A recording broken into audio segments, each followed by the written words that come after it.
Magandang araw po mga kaibigan. Marinig natin ang kwento ng buhay ng isang dalaga at kung paano siya nagkaroon ng panibagong pamilyang nagmahal at nagbigay sa kanya ng pag-asa.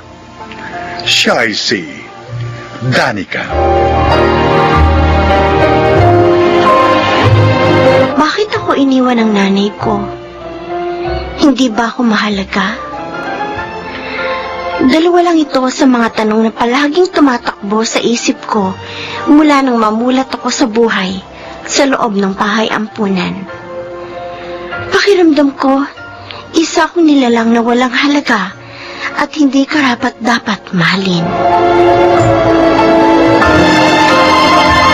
Danica? Sister, bakit po? Oh, bakit mang-isa ka na naman dito sa hardin? Sister, Bakit? ako na po ang pinakamatanda sa mga naririto sa bahay ampunan. Si Jassy, inampun na nung nakaraang buwan. Siya ang halos kaedad ko. Mula ng 5 taon ako, naririto na ako sa inyo. Pero, bakit po walang gustong umampun sa akin? Pangit po ba ako? Huwag kang mag-isip ng ganyan. Walang nilikang pangit ang Panginoon. Pero bakit walang gustong kumupkup sa akin? Halika. Sumama ka sa akin sa loob. Bakit po? May ipakikilala ako sa iyo.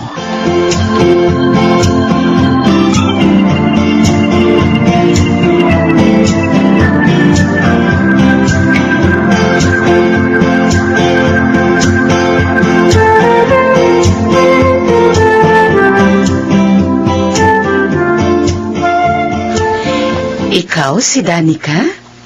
Hi, Danica? Hello po. Danica, siya si Linda. At ito naman si Melvin.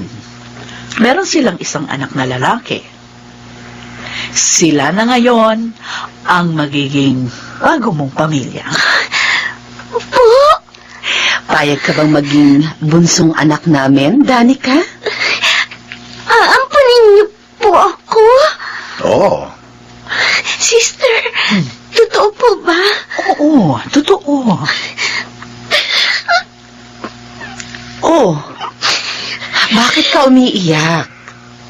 Ayaw mo ba sa amin? Ay, masaya lang siya. Masayang masaya siya dahil mayroon na siyang panibagong pamilya.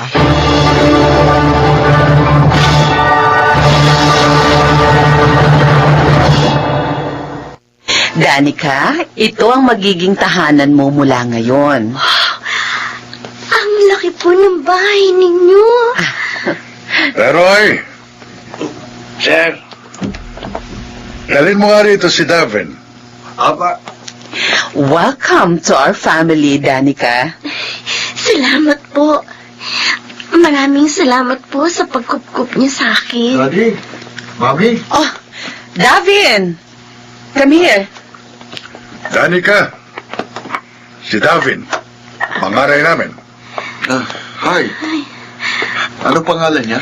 Danica. Danica. Danica, say hi to your Kuya Davin. Kuya? Hi, Danica. Sayang, hindi kita nakikita. Ma, i-describe mo na lang siya sa akin.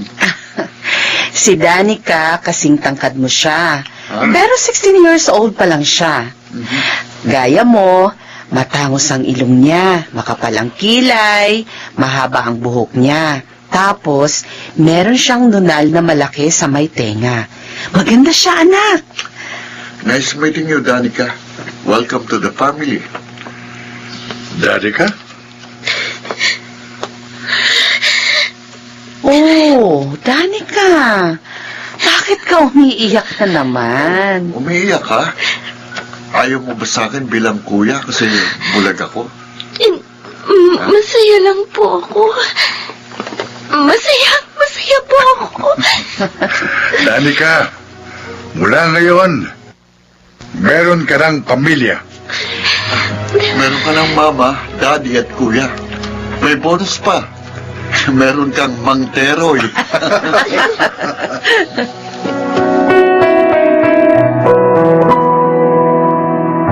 Ay, maglilinis ako ng sasakyan. Dahil mamaya may pupuntahan kami ni Sir Melvin. Teka, nasaan yung panlinis ko rito? Ano kaya? Aba, gani ka? Mang Teroy, good morning po. Anong ginagawa mo? Ba't ikaw naglilinis ng sasakyan? Wala naman po kasi akong ginagawa. Eh, bitiwan mo yan. Bitiwan Po? mo yan. Trabaho ko yan. Eh, Oo, baka makita ka ni Sir Melvin at Ma'am Linda. Tiyak makakagalitan ako. ayos lang po ako. Kaya ko naman po itong gawin eh. Kasi ginagawa ko po ito sa bahay ampunan dati. Naglilinis po ako ng sasakyan ni na sister kapag wala po akong ginagawa. Hindi. Wag. Ako na. Bitiwan mo na yung basa na tabo. Ako na maglilinis. Pero... Pambihira kang bata ka. Basang-basa na ang damit mo. Magbihis ka na muna. Ako na rito. Huwag mo akong inaagawan ng trabaho ko. sige po. Alam kong masipag kang bata, pero hindi ka rito kasambahay. Anak ka ng mag-asawa kong amo. Anak ka nila.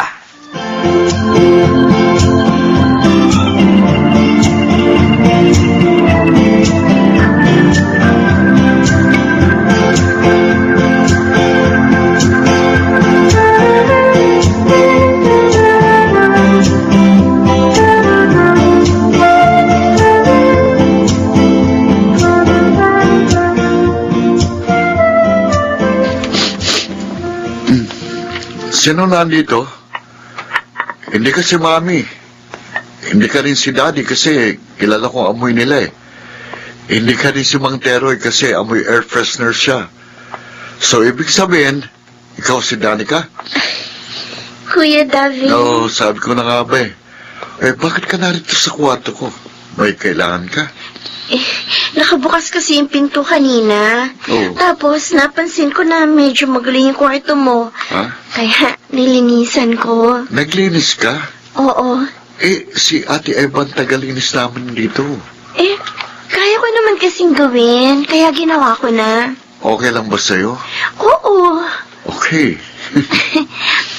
May gagawin ka ba dito sa kwarto mo? Lalabas na ako. O, sige. Kapag may kailangan ka, kuya, tawagin mo lang ako, ha? Nandyan lang ako sa kabilang kwarto. Okay. Salamat sa paglilinis ng kwarto ko, ha? Walang anuman, kuya. Danica, Hmm? anong pakiramdam na meron kang bagong pamilya? Masaya. Yun lang? Yun lang bang nararamdaman mo? Ha?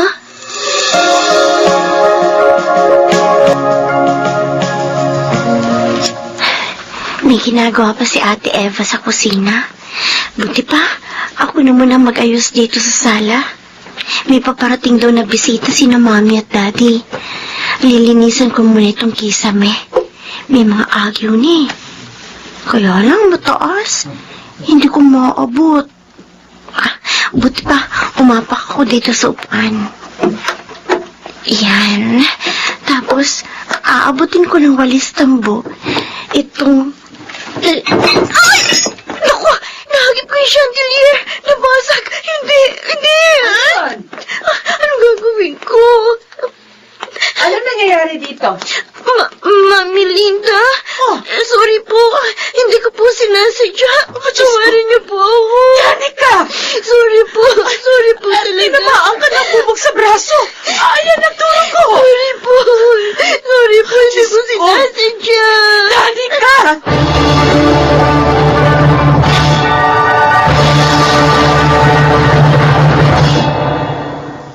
Anong ibig mong sabihin?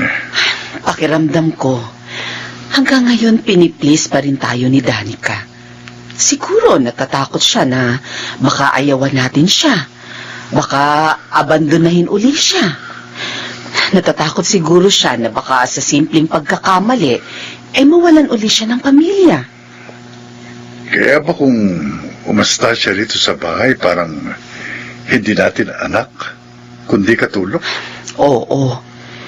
Kanina, takot na takot siya nang nabasag niya yung chandelier, pero hindi niya napansin na may sugat na siya sa braso. Hindi natin siya masisisi, Linda. Inabandona siya ng kanyang tunay na mga magulang. Takot siya na maulit yun. Takot siya na maramdamang hindi siya mahalaga. Takot siyang maiwan muli. Melvin, ano kayang mabuting gawin? Kausapin mo si Davin. Alam niya kung anong gagawin.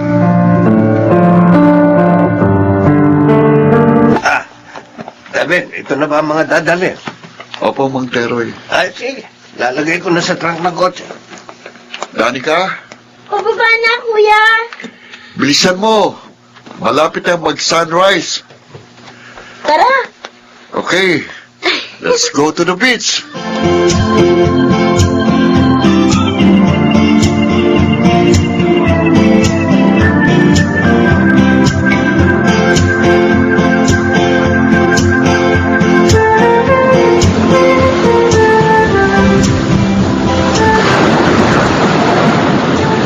Oh, ano? Nakabuo ka na ba ng castle? Parang hindi naman to castle, kuya eh. Parang bundok to, oh. Yan? Ano ba yan? Ayoko na. Pagod na ako maghukay ng buhangin.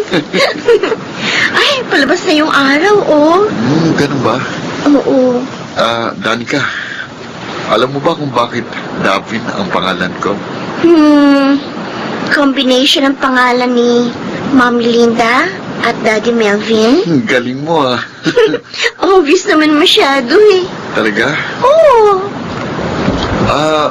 Nung una mo kong nakita at nalaman mong bulag ako, anong naramdaman mo?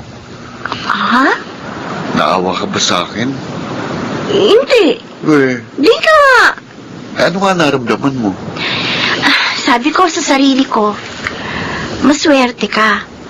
Kasi kahit may kapansanan ka, meron ka mga magulang na mababait at mapagmahal. Sabi ko nga, buti ka pa eh. Kahit may kapansanan ka, hindi ka nila inabandona. Samantalang ako, kumpleto naman ang katawan ko. Wala ako kahit anong problema sa katawan. Pero, inabandona ako ng mga magulang ko. Alam mo ba, nung una kong malaman na aampunin ka ni na Daddy at Mami, tuwan-tuwa ako. Sabi ko, may dagdag na akong mata. Ha? Hindi na lang si Mami at Daddy ang magiging paningin ko, kundi ikaw din. Kuya, Masaya ka ba talaga na may pamilya ka na? O baka lalo mo lang nakikita kung ano wala ka dati? Baka lalo mo lang nakikita kung anong ipinagkait sa'yo ng mundo. Kuya Daffy. Mahal ka ni Mami at Daddy. Ilang buwan silang bumisita sa bayang Punan. At nung una nilang punta, ikaw kaagad ang nakita nila. Ilang buwan silang nanalangin na maging maayos ang proseso at pumayag ka na ampunin ka nila. Hindi ka batang napulot lang sa bayang Punan ni na Mami at Daddy. Mula nang makita ka nila, itinuring ka nilang totoong anak. Sana maramdaman mong mahal ka namin bilang bahagi ng aming pamilya at hindi mo kailangang magpa-impress sa amin para matanggap ka namin. Hindi naman ganun ang magkakapamilya eh. Kapag magkakapamilya, nikakaunawaan, naging tapat sa isa't isa. Ako, kuya mo. Kahit hindi mo ako pagsalbihan, kuya mo pa rin ako. Kuya. Sana mula ngayon, maunawaan mo kung anong ibig sabihin ng pamilya.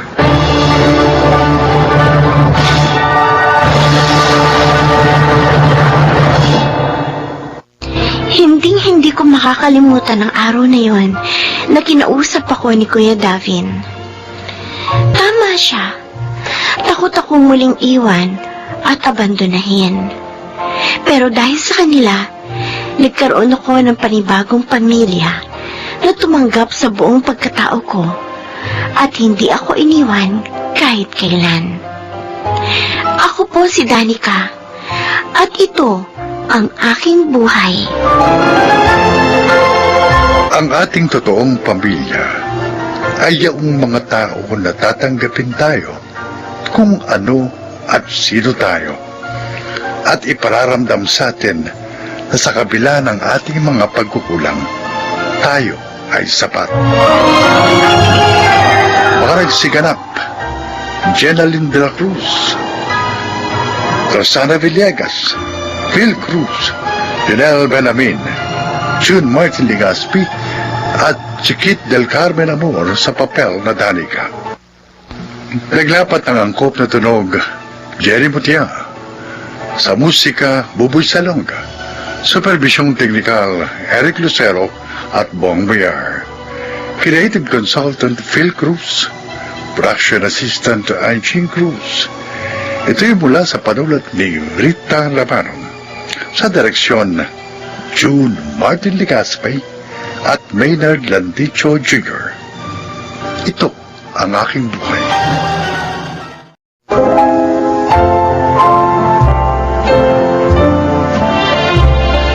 Sa araw na ito, maririnig ninyo ang kasaysayan ng isang dalaga na hindi tumigil upang maabot ang kanyang mga pangarap sa buhay. Siya ay si Ellen.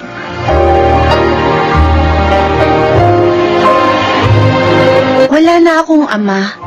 Sabi ni inay, sanggol pa lang ako nang pumanaw si itay. Kaya hindi ko na siya kinagisnan. Dahil doon, kaya naging mahirap ang buhay namin. Tanggap ko naman yon. Ngunit nang dumating ako sa kolehiyo, ay nagbago ang lahat. Ano po? Hindi na ako makakapagpatuloy ng pag-aaral, Nay. Ellen, anak, pasensya ka na. Pansamantala lang naman yung paghinto mo. Pag nakaluwag na tayo, itutuloy mo na yung pag-aaral. Pero, Nay, natatakot ako na pag nahinto po ako, tuluyan na ako hindi makapagtapos ng pag-aaral. Hindi, anak. Pag-iipon lang tayo. Pag meron na tayong pera, papasok ka na uli. Maniwala ka sana sa akin. Wala na po ba talagang ibang paraan? Sayang naman po kasi 3 years na lang gagraduate na ako sa management. Hindi ko na talaga kaya. Kailangan ko pang magpagamot ngayon dahil sa sakit ko sa baga. Ellen, anak, pasensya ka na. Huwag kang magdamdam sa akin.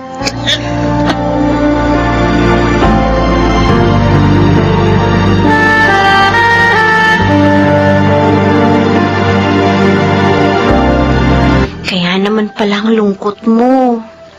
Alam mo namang gusto ko talaga makatapos ng kolehiyo, Karen. Kaso wala eh. Hindi na talaga kaya ni inay. Tapos nagkasakit pa siya ngayon. May naisip ako. Ha? Ano kaya kung mag-apply ka sa fast food? Sa ganun makaipon ka. Ganon din yun. Mahihinto rin ako sa pag-aaral. Ang gusto ko nga sana, wag mahinto. Teka.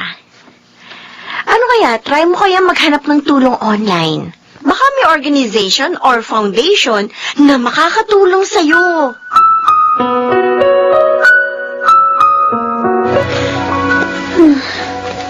Saan kaya ako dito makakahanap ng organization o kaya foundation na tumutulong sa mga estudyanteng kaya ko? Marami na rin ako mga nabuksang online site at Facebook account ng mga samahan, pero ibang tulong naman ang binibigay nila. Hindi applicable sa akin. Ay, ano bang gagawin ko?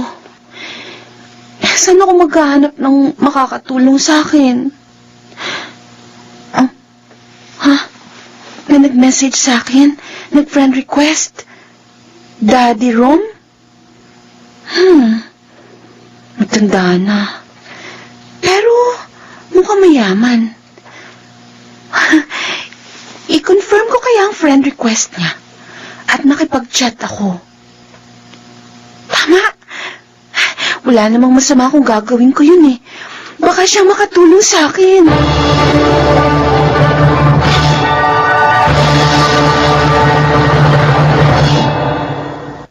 Ano? Nakakilala ka sa FB ng matandang nasa Amerika? Oo, Karen.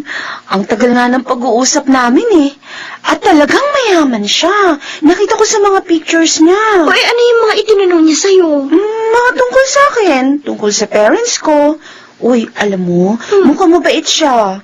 Sabi nga niya, tutulungan daw niya ako sa problema ko. At sabi niya, tawagin ko na lang siyang Daddy Rom. Naku, Ellen, parang nakakatakot yung pinasok mo ah.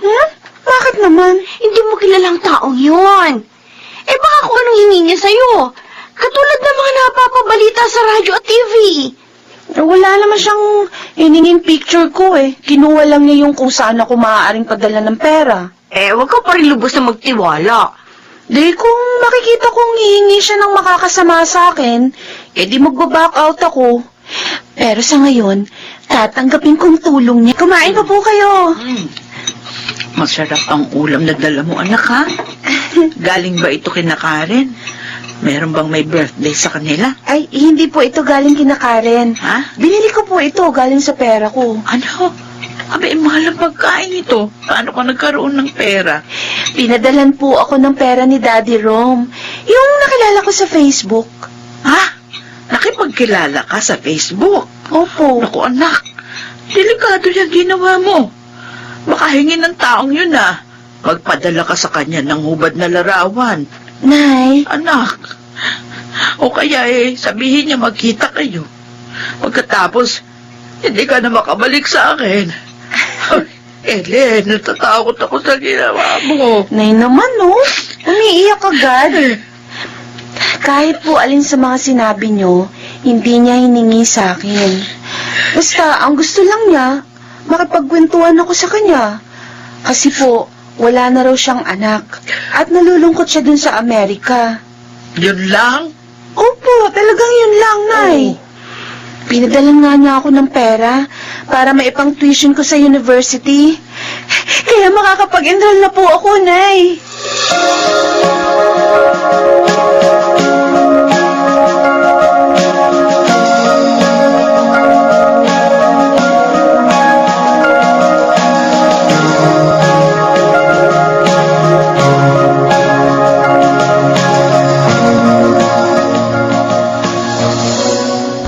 Sige na naman, Karen. Sumama ka ng manood ng sini para maisama ko rin itong si Ellen. Eh, may trabaho nga ako, Ronnie. Kaya hindi pwede. Pasensya na. At saka kahit naman sumama si Karen, hindi pa rin ako sasama, Ronnie. Bakit naman? May exam kami bukas at kailangan ko mag-review. Sandali lang naman eh. Pasensya na, pero hindi talaga pwede. Ayokong bumagsak, no? Ayoko masayang yung pagpapaaral sa akin ni Daddy Rom. Puro ka na lang Daddy Rom. Wala nang importante sa'yo kundi yung nakilala mong yun sa FB. Bakit? Kayo na ba ang dalawa? Siguro may relasyon na kayo. Ba't mo ako sinampal? Dahil naman kasi ang dumi ng isip mo eh. Ako man si Ellen, sasampalin din kita. Walang namamagitan sa amin ni Daddy Rom. Ang ganda ka. At ang laki ng bahay na ito. Talaga ba? Dito na tayo titira, anak. Opo, Nay. Yun po ang sabi ni Daddy Rom. Wala na daw pong tumatao dito sa bahay niya eh. Kaya tayo na lang daw ho. At saka, siya rin daw po ang bahala sa panggastos natin kada buwan. Ay, ang bait nga pala ng nakilala mong matanda, ano? Kaya nga po nag-aaral ako mabuti. Ayoko po masayang ang pagtulong niya sa atin. Anak, alam mo ba, naisip ko, magtayo tayo ng tindahan dito. Para naman kahit papano meron tayong kita. Ay, Total, wala namang tindahan sa lugar na ito. opo, maganda yun, Nay. Sige po, sasabihin ko po kay Daddy Rom. Sana'y pumayag siya. Para naman, hindi tayo laging nakaasa sa kanya.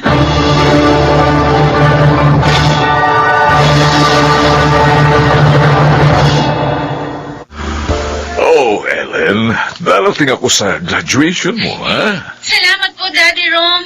Excited na po ako makita kayo ng personal at mapasalamatan. Ay, excited na rin akong Kahit hanggang ngayon, hindi pa dumadating dito yung Daddy Rom na kaibigan mo. Naniniwala po ako sa pangako niya, Nay. Darating siya. Ay, may tao. Ako na pa magbubukas. Baka si Karen na yan dala yung in-order kong cake. Magandang hapon po. Magandang hapon din po. Ikaw ba si Ellen? Ako nga po. Anak, Ah, ay si Karen ba yung Nay? ikaw? Kumusta, Tina? Nay? Totoo po bang sinabi niya? Pinsan po siya ni Itay? Oo, anak. Paano mo nalaman itong tirahan namin, Luke?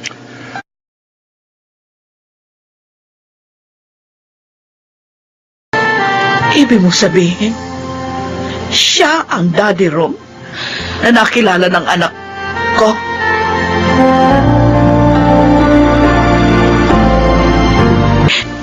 Hindi ko akalain na nalolo ko pala kayo. Tunay ko pala kayong kamag-anak. Yun ang dahilan lang. Gusto kong makabawi sa lahat ng kasalanan ko. Lalo na sa iyo, Tina. Sir Roman, Hindi kay gustong iwan ng aking anak. Ayaw niya yun. Pinlano kong isama siya sa Amerika upang magkalayo kayo. At maipakasal ko siya sa anak ng kaibigan ko na naroon. At nagtagumpay naman ako dahil sumama siya sa akin sa pag-aakalang bakasyon lang ang lahat. Pero isang mapait na tagumpay ang nangyari. Dahil doon pumanaw sa isang sakula si Alfred. at yun ang nalaman ko kay Luke. Dahil sa pangyayaring yun, namulat ako sa aking pagkakamali. Natabuhan ako. Hinanap ko kayo sa inyong tirahan. Pero wala na kayo. Dahil nanirahan na kami ni Ellen sa probinsya. Doon ko siya pinalaki. Tina, Ellen, maaari niyo ba akong patawarin sa nagawa ko? Daddy Rom, Maaari ko ba kayong makasama sa aking pag-isa?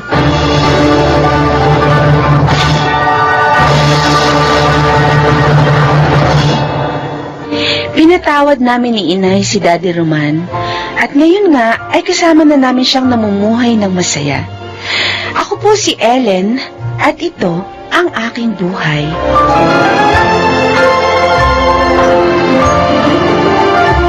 Ang isang pagkakamali ay maaari pa ring magbunga ng mabuti kung ito lamang ay kikilalanin at itutuwid. Mga nagsiganap: Rosana Villegas, Chiquit del Carmen Amor, Janelle Benamin, June Ligaspi, Phil Cruz, at Jenaline de la Cruz sa papel na Ellen. Naglapat ng angkop na tunog Jerry Mutiang. Sa musika, Buboy Salonga. Supervisyong teknikal Eric Lucero at Bong Bier. Creative Consultant Phil Cruz. Production Assistant Anching Cruz.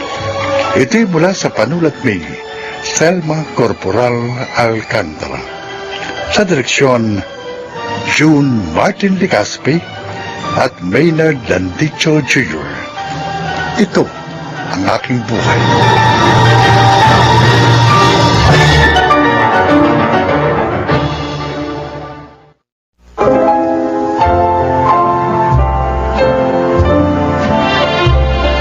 Magandang araw po mga giliw naming tagapakinig. Maririnig ninyo ang kasaysayan ng isang babaeng nagsisi sa paninindigan sa kanyang pag-ibig. Siya ay si Bessie. Spoiled ako kay Daddy, kaya madalas pagtalunan nila yon ni Mami. Pero dahil si Daddy ang padre de pamilya, talo pa rin si Mami. At ginamit ko ang pagiging spoiled ko para makuha ko ang aking gusto. Daddy, ayaw niya po akong panagutan. Walang niyang yun. Matapos kang galawin, ayaw kang panagutan. Petro, suminahon ka. Ang puso mo. Paano ba kasi may nangyari sa inyo? Ganoong hindi mo naman boyfriend si John? Nagkainuman po kami, Mami. Ayun no, may nangyari sa amin. O, hindi mo dapat pinayagan yon, anak. Alam mo namang may iba siyang nobya. Kunya na ako sisihin. Nandito na to eh. Tulungan niya na lang akong panagutan niya. Pero anak, sa ginawa mo, masasaktan ang nobya niya. Silang dalawa, dahil silang talaga nagmamahalan. Pag hindi niyo ako tinulungan, magpapakamatay ako. Kasi, Anak, huwag mong gagawin yan. Mahal na mahal ko si John, Daddy, Mami. At hindi ko matatanggap na mawala siya sa akin. Lalo na ngayon may nangyari na sa amin.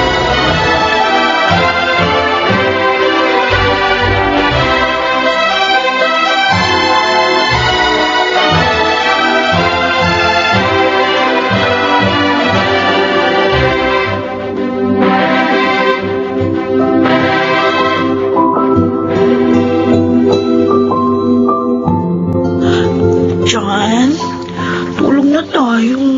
Antok na ako eh. Patulog ka na. Hindi ko dalang higaan. Ito naman. Honeymoon natin ngayon. Alam mo, hindi ako masaya sa pagpapaksal sa'yo. Inuksan mo ako para mapikot. Pinilit lang ako ng daddy mo. Binantaan ang buhay ko. Kaya ako lang naman nagawa yun. Dahil sa pagmamahal ko sa'yo. Sana tanggapin mo na ako bilang asawa mo. Pangako, gagawin ko lahat para maging maligaya ka. Huwag mo kong hawakan. Itong tandaan mo. Pagsisisihan mo na pinilit mo ko. Pagsisisihan mo.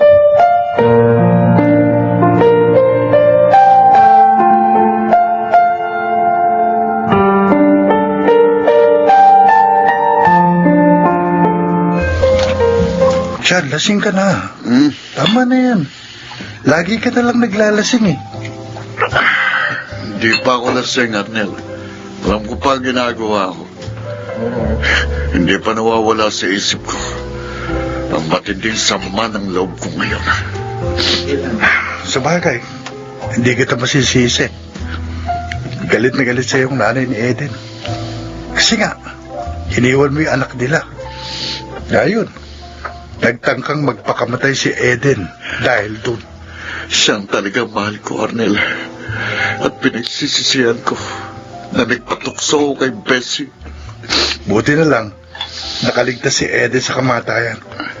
Kung nagkataon, lalo kang masasaktan.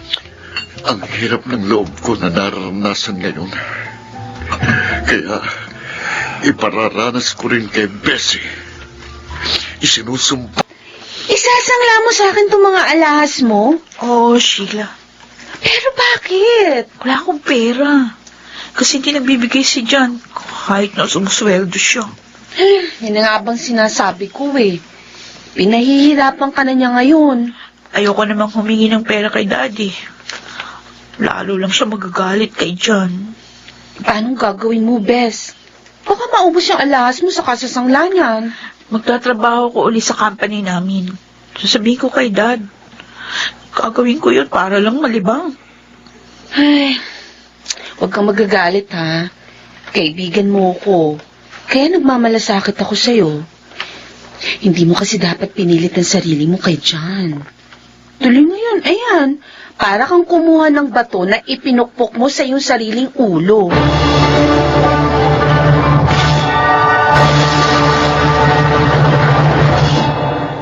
John? Ano to, ha? Ano to? Oh, nakita mo na pala eh. Isa ko pang cellphone yan. Walang hiya ka. Bakit nagtatago ka ng cellphone sa akin? Karapatan kong magkaroon ng isa pang cellphone. Akin na yan. Akin na. Alam ko na lahat! Dito kayo nag-uusap ng babae mo? Walang hiya ka talaga. Alam mo na pala eh. Ibigay mo na sa akin yan. Oh, yan! Walang hiya ka, taksin! Bakit mo itinapon ang cellphone ko? Walang iya ka. Aray ko! Wisit ka! Ikaw pa may ganang manampal! Ikaw nga to ng loko! Lahat ng mga ginagawa ko para maging ideal wife sa'yo. Bakit sinasaktan mo pa rin ako? Una mo kong sinaktan, Bessie. Kami ni Eden. Kaya gumaganti lang ako.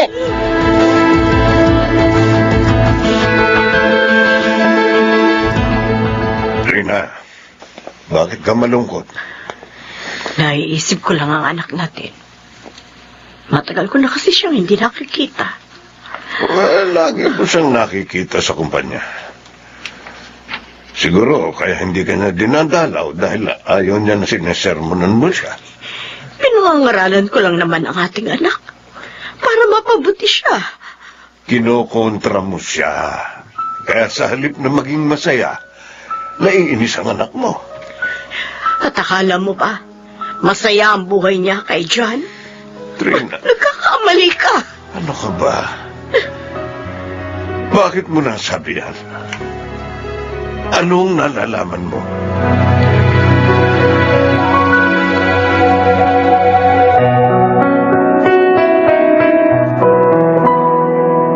Hello, Tito Petrus? Napatawag po kayo. May gusto lang akong alamin sa'yo, Sheila. Po? Ano po yun? Best friend ka ng anak ko. Kaya ikaw ang naisip kong tanungin. Tungkol sa tunay na kalagayan ni Bessie kay John, Tito, sabihin mo sa akin, sinasaktan ba ng lalaking yun ang anak ko? pasensya na po, Tito, pero wala naman pong sinasabing ganun sa akin si Bessie. Siguro mas mabuti po kung siya na lang ang tanungin nyo.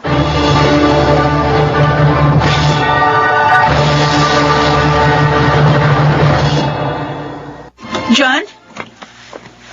Ano ibig sabihin nito? Bakit may mga maleta dito sa sala? Akin ang mga yan. Bakit nakalabas ang mga yan? Kahit pala matalino ka, may pagkatanga ka pa rin, no? John, Aalis na ako. Hindi ko na makakayang makasama ka.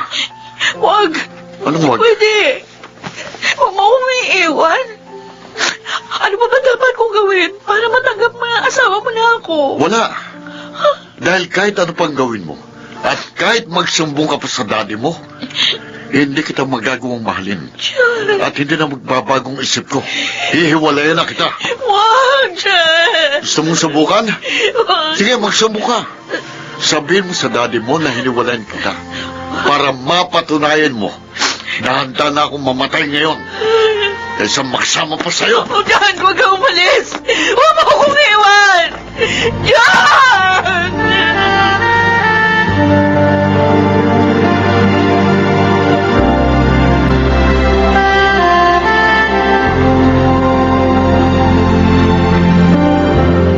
Daddy, Oh, bakit ka umiiyak, anak? Ano problema? si John, iniwan niya na ako. Ano? Sabi niya hindi na raw niya makakaya makasama pa ako. Hindi pa rin niya ako matutuwang mahalin hanggang ngayon. Ang walang yang yun. Papatayin ko siya. Petrus, asawa ko. Bakit ba naman ako hindi Juan? Daddy, di kayo dapat wala. Paano na kami ngayon ni Mami? Nakikiramay po ako, Tita Trina, Bessie. Oh, Sheila, napakasakit. Alam naman ni Petrus ang sakit niya sa puso. Pero bakit hindi pa rin niya naingatan ang kanyang sarili? Talaga po sigurong hanggang dito na lang ang buhay ni Tito.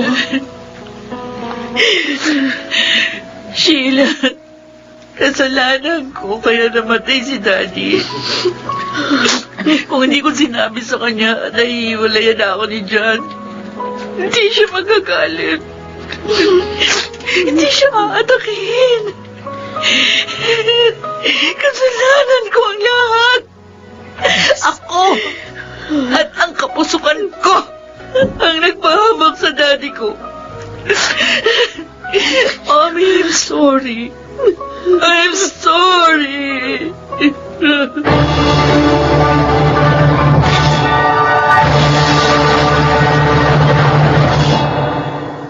Napakasakit para sa akin ang pagpanaw ni Daddy. Dahil alam ko, kasalanan ko kaya nangyari yun. Ngayon, kami na lamang ni Mami yung magkasama. Pinipilit kong kalimutan ang kabiguan at kalungkutan. Bago ako magtapos na sasabihin ko, gusto ko sanang tawagan ng pansin ng mga nakikinig, lalo ng mga kabataan. Huwag niyo sanang ipilit ang inyong kagustuhan. Huwag niyong ipahamak ang inyong mga magulang. Huwag kayong maging mapusok dahil hindi niyo alam ang dulo ng inyong kapalaran. Ako po si Bessie. At itong aking buhay. Mapait ang lasa ng pag-ibig na hinog sa pilit. Huwag sanang kalilimutan yan ng mga nagmamahal. Mga nagsiganap, Phil Cruz, Chiquit del Carmen Amor, Yunel Benamin, Jeneline Villacruz at Rosana Villegas sa papel na Bessie. Naglapat ang angkop na tunog Jerry Montiel, sa musika Buboy Salonga, supervisyong teknikal Eric Lucero at Bong Muyar, creative consultant Phil Cruz, production assistant Anching Cruz.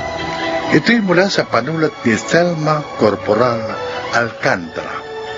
Sa direksyon June Martin Ligaspi at Maynard Landicho Jr. Ito ang aking buhay.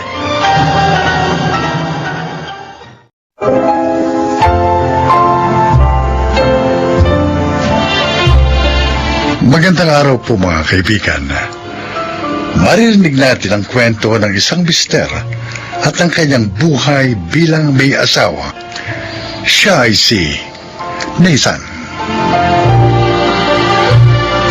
Gaya ng mga ipinapakita sa mga pelikula, akala ko pagkatapos ng kasal, happily ever after ng sunod. Hindi pala. Napakarami palang nangyayari kapag mag-asawa na ang dalawang tao. Good morning, Ma. Oh, gising ka na pala. Si Nathan. Morning, Ma. Ay, mabuti pa ayusin mo na yung mga pinggan, Charmy. At na makapag-almusal na tayo. Tapos tawagin mo na yung mga kapatid mo, pati ang papa mo. Okay. Ako na po mag-aayos ng mesa. Charmy, Oh. tawagin mo na sila. Okay. Ito. Nathan, Bakit, Ma? sabi ni Charmy may nakuha na raw kayong house and lot. Opo. May ibinenta yung kapatid ng katrabaho ko. Kinuha ko na po kasi mura eh. May ipon naman kami ni Charmy kaya nagbigay na po kami ng down payment. Ibig bang sabihin, aalis na kayo rito sa bahay? Kapag naayos na po namin yung bahay, may mga kailangan pa po kasing i-repair doon eh. Magpapalagay din ako ng kisame at ipapaayos ko pa rin yung gate. Masaya sana ako naririto kayo sa bahay. Kasi may nakakasama ako at nakakatulong sa pag-aasikaso ng mga kapatid ni Charmy. Ma, pasensya na po. Talaga lang pong gusto na namin bumukod ni Charmy para hindi na po kayo mahirapan. Wala namang kaso sa akin yun.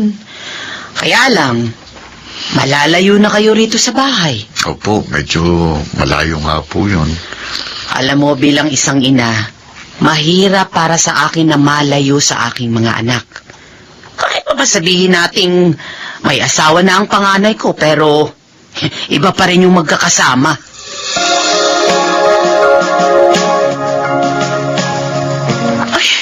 Ayoko ang lumipat siya sa bahay na yan. Ano? Di ba matagal ko na sinabi sa'yo kung magpapatayo tayo ng bahay, mas gusto ko yung malapit dito sa amin.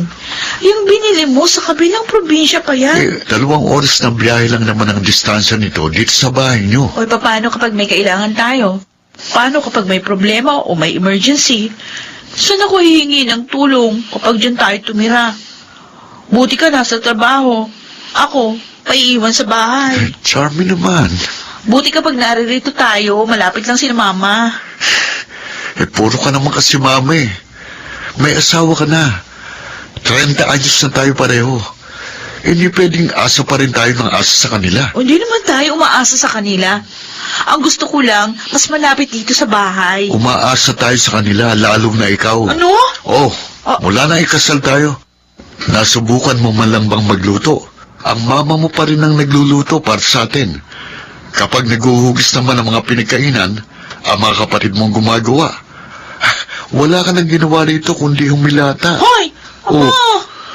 Nathan, ayusin mo yung pagsasalita mo, ha? Sumusobra ka na. Totoo naman Isa pa, gustong-gusto mo rito sa inyo. Wala nga tayong privacy rito eh. Charmy, mag-asawa na tayo. May asawa ka na. Hindi ka na college student na nagpapakargo pa sa mga magulang mo. Hindi mo pa yun naunawaan? Ewan. May asawa ka na. Kaya kailangan na natin bumukod sa pamilya mo. Huwag kang nagtatago sa saya ng nanay mo.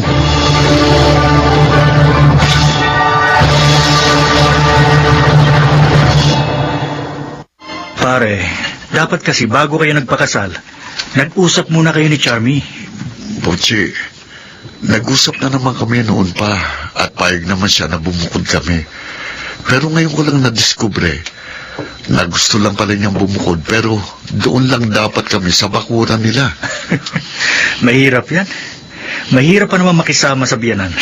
Wala naman akong problema kay mama. Mabait naman sa maasikaso. Yun nga lang, parang ayaw niya rin palayain ng tuluyan ng asawa ko.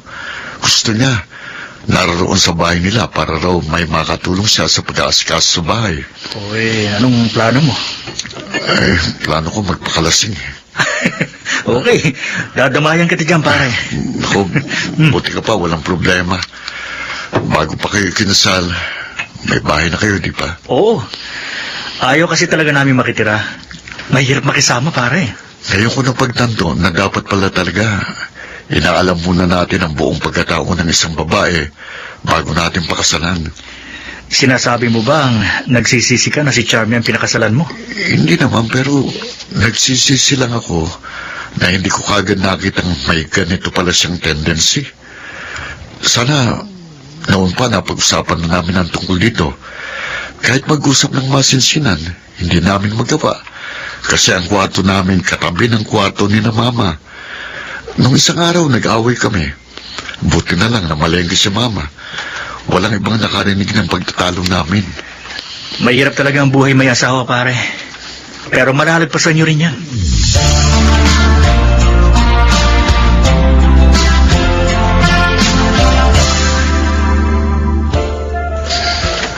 Naglasing ka kagabi, tapos dito ka umuwi sa bahay. Nag-away kayo ng asawa mo.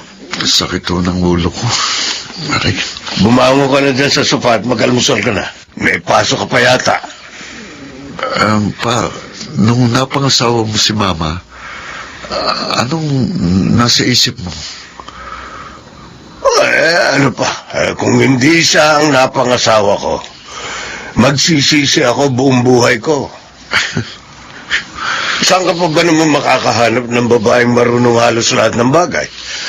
Hanggang ngayon nga, kung asikasuhin ako, para bang kahapon lang kami kinasal.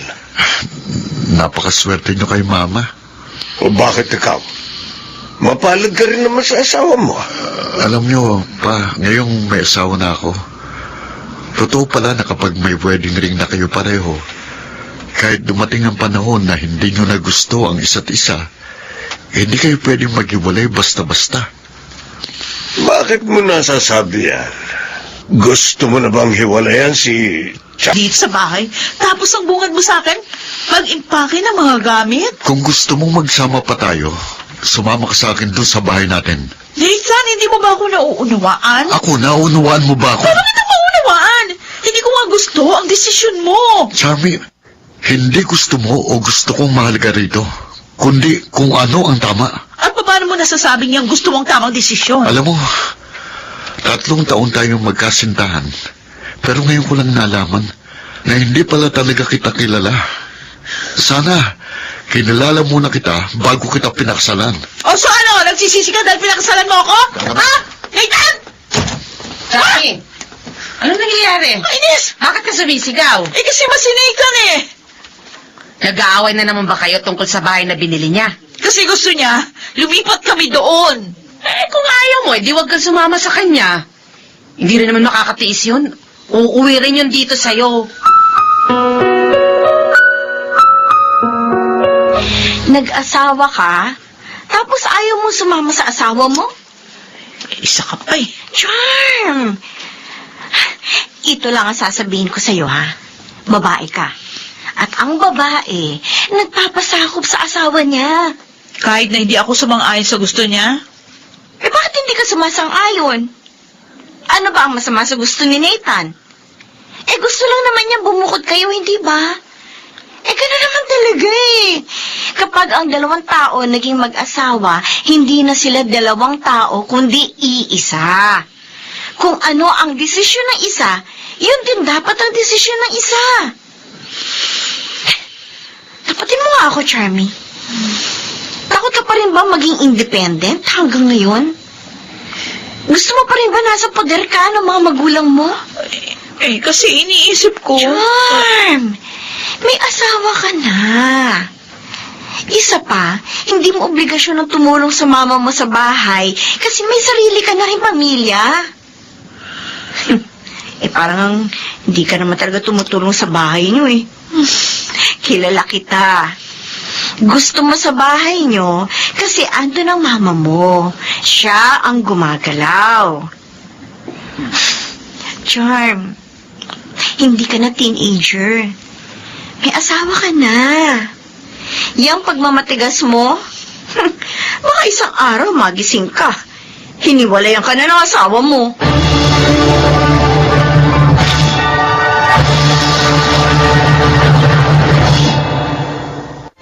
Nathan, sorry ha. Kasi, akala ko pagkatapos ng seremonya sa simbahan, babalik lang naman tayo sa dati. Iba na pala kapag mag-usawa na. Charmy, pinipilit kitang unawain. Ayokong magpadalos-dalos ng desisyon. Sana maunawaan mo rin ako. Ngayong linggo, magpapaalam na tayo kay Mama. Sigurado ka? Oo. Charmy, alam kong bagong lahat sa atin, pero magkasama naman tayo. Kaya natin itong harapin. Nasa panibagong yugto na tayo ng ating buhay. Kailangan natin pagdaanan ito. Hindi tayo matututo kung patuloy tayong magtatago sa likod ng anino ng mga magulang natin. Oo. Naunawaan kita. Sorry. Mula ngayon, kung ano ang desisyon mo, yun ang susundin ko.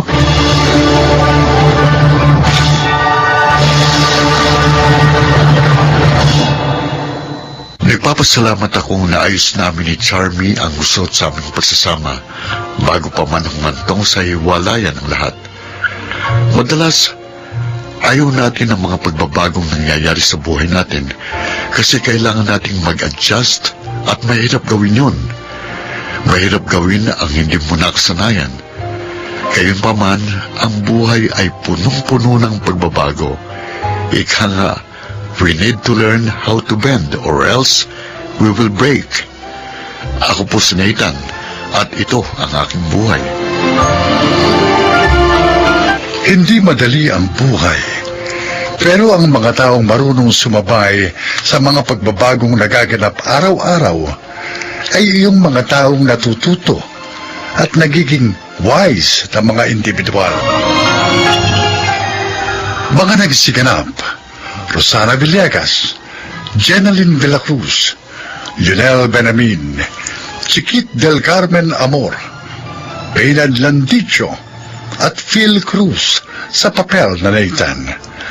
Naglapat ng angkop na tunog, Jerry Mutya. Sa musika, Buboy Salonga. Supervisyong teknikal, Eric Lucero at Bong Muyar. Creative consultant, Phil Cruz. Production assistant, Anching Cruz. Ito'y mula sa panulat ni Rita Lamaron. Sa direksyon, June Martin Legaspi at Maynard Landicho Jr. Ito ang aking buhay.